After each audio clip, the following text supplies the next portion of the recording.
ಈ ದಿವಸ ವಿಧಾನಸಭೆಯಲ್ಲಿ ಸನ್ಮಾನ್ಯ ಯತ್ನಾಳ್ ಅವರು ಒಂದು ಪ್ರಸ್ತಾಪವನ್ನು ಮಾಡಿದ್ರು.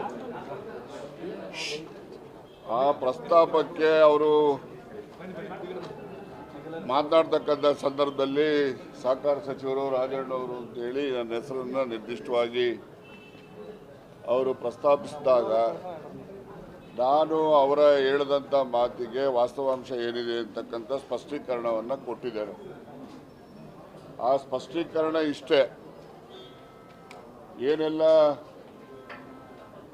ಪೆನ್ ಡ್ರೈವ್ಗಳು ಮತ್ತು ಬೇರೆ ಬೇರೆ ರೆಕಾರ್ಡಿಂಗ್ ಏನೇನಿದ್ದಾವೆ, ಮನುಷ್ಯರ ತೇಜೋವಧೆ ಮಾಡ್ತಕ್ಕಂಥ ಕ್ರಮಗಳೇನು ಕರ್ನಾಟಕದಲ್ಲಿ ಇಲ್ಲಿವರೆಗೂ ನಡೆದಿದೆ, ರಮೇಶ್ ಜಾರಕಿಹೊಳಿ ಅವರಿಂದ ಹಿಡಿದು ಹಾಸನದ ರೇವಣ್ಣಂದಿರ್ಬೋದು, ಪ್ರಜ್ವಲ್ ರೇವಣ್ಣಂದಿರ್ಬೋದು, ಹಾಗೆ ಇನ್ನೂ ಬಹಳಷ್ಟು ಜನ ಶಾಸಕರುಗಳು, ಮಾಜಿ ಶಾಸಕರುಗಳ ಬಗ್ಗೆ ಈ ಪೆನ್ ಡ್ರೈವದ ವಿಚಾರದಲ್ಲಿ ಏನೆಲ್ಲ ಕ್ರಮಗಳಾಗಿದ್ದಾವೆ ಮತ್ತು ಎಷ್ಟು ಜನ ನ್ಯಾಯಾಲಯಗಳಲ್ಲಿ ತಡೆಯಾಜ್ಞೆಯನ್ನು ತಂದು ಅದು ಪ್ರಸಾರ ಆಗಬಾರ್ದು ಅಂತಕ್ಕಂಥದ್ದು ಮಾಡಿಕೊಂಡಿದ್ದಾರೆ.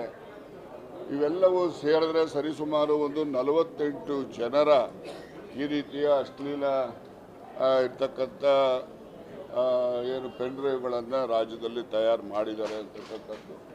ಆ 48 ಸರಿಸುಮಾರು 48, ಇನ್ನೂ ಜಾಸ್ತಿ ಇರ್ಬೋದು ಅಥವಾ ಇನ್ನೂ ಸ್ವಲ್ಪ ಕಡಿಮೆ ಇರ್ಬೋದು. ಆದರೆ ಇದರಲ್ಲಿ ನಮ್ಮ ರಾಜ್ಯದಲ್ಲಿ ಇರ್ತಕ್ಕಂಥ ಎಲ್ಲ ಪಕ್ಷದ ಮುಖಂಡರುಗಳದ್ದು ಮತ್ತು ಇತರೆ ನಾಯಕರುಗಳದ್ದು ಅದರಲ್ಲಿ ಇದ್ದಾವೆ ಅಂತಕ್ಕಂಥದ್ದು. ಅದರಲ್ಲಿ ಎಲ್ಲ ಪಾರ್ಟಿಯವರು ಇದ್ದಾರೆ, ಈ ಪಾರ್ಟಿ ಆ ಪಾರ್ಟಿ ಅಂತ ಏನಿಲ್ಲ. ಹಾಗೆಯೇ ಕೇಂದ್ರದಲ್ಲಿರ್ತಕ್ಕಂಥ ನಾಯಕರುಗಳು ಯಾರಿದ್ದಾರೆ, ಎಲ್ಲ ಪಾರ್ಟಿಗೂ ಸಂಬಂಧಪಟ್ಟಂತೆ ಆ ನಾಯಕರುಗಳ ಪೆನ್ ಡ್ರೈವ್ಗಳು ಕೂಡ ಇದೆ ಅಂತಕ್ಕಂಥದ್ದನ್ನು ಮಾಹಿತಿಯನ್ನು ನಾನು ಪ್ರಸ್ತಾಪ ಮಾಡಿದೆ, ಅವರು ಕೂಡ ಪ್ರಸ್ತಾಪ ಮಾಡಿದೆ.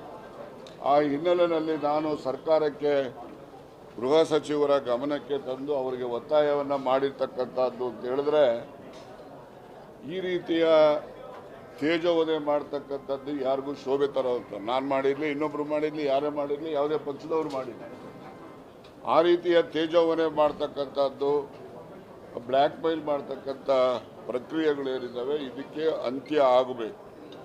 ಅಂತ್ಯ ಆಗಬೇಕು ಅಂತ ಹೇಳಿದ್ರೆ ಇದು ಒಂದು ಉನ್ನತ ಮಟ್ಟದ ತನಿಖೆ ಮಾಡಬೇಕು. ಆ ತನಿಖೆಯಲ್ಲಿ ಯಾರೆಲ್ಲ ಅಪಾದಿತರಿದ್ದಾರೆ, ಯಾರೆಲ್ಲ ತಪ್ಪಿತಸ್ಥರಿದ್ದಾರೆ, ಅವರ ಮೇಲೆ ಕಠಿಣ ಕ್ರಮ ಆಗಿ ಇದಕ್ಕೆ ಇತಿಶ್ರೀ ಆಡಬೇಕು ಅಂತಕ್ಕಂಥದ್ದನ್ನು ನಾನು ವಿಧಾನಸಭೆಯಲ್ಲಿ ಏನು ಯತ್ನಾಳ್ ಅವರು ಪ್ರಸ್ತಾಪ ಮಾಡಿದಂಥ ವಿಚಾರಕ್ಕೆ ಸ್ಪಷ್ಟೀಕರಣವನ್ನು ನೀಡಿದ್ದೆ. ಯಾವ ಥರದ ತನಿಖೆ ಆಗಬೇಕು, ತನಿಖೆ ಸ್ವರೂಪ ಅಂತ ಹೇಳಿದ್ರೆ ನಾನು ಗೃಹ ಸಚಿವರ ಜೊತೆ ಮಾತಾಡ್ತೀನಿ. ನಾನು ಯಾರಾದರೂ ಕೂಡ ಒಬ್ಬರು ನಿವೃತ್ತ ನ್ಯಾಯಾಧೀಶರ ನೇತೃತ್ವದಲ್ಲಿ ತನಿಖೆ ಆಗಬೇಕು ಅಂತ. ಸುಮ್ಮನೆ SIT ಅಂದರೆ SIT ಎಲ್ಲ ಮಾಮೂಲಿ ಆಗಿಬಿಟ್ಟಿದೆ ಈಗ. ಅದಕ್ಕೋಸ್ಕರ ನಾನು ನಿವೃತ್ತ ನ್ಯಾಯಾಧೀಶರ ನೇತೃತ್ವದಲ್ಲಿ ತನಿಖೆ ಆಗಬೇಕು ಅಂತ.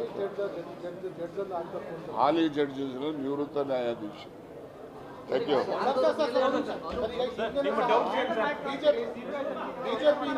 ಈಗ ನೀವು ಟ್ರ್ಯಾಪ್ಗೆ ಒಳಗಾಗಿದ್ದೀರಿ ಸರ್, ಪ್ರಯತ್ನ ನಡೆದಿದೆ, ಆದರೆ ಆ ಒಂದು ಇದಕ್ಕೆ ಒಳಗಾಗಿಲ್ಲ. ನಾನೇನು ನಿಮ್ಮ ಮುಂದೆ ನಾಚಿಕೆ ಏನು ಹೇಳ್ಕೊಳಕ್ಕೆ ನನಗೆ ನಾಚಿಕೆ ಏನಿಲ್ಲ. ನಾನೇನು ಸತ್ಯ ಹರಿಶ್ಚಂದ್ರನೂ ಅಲ್ಲ, ನಾನು ಶ್ರೀರಾಮಚಂದ್ರನೂ ಅಲ್ಲ.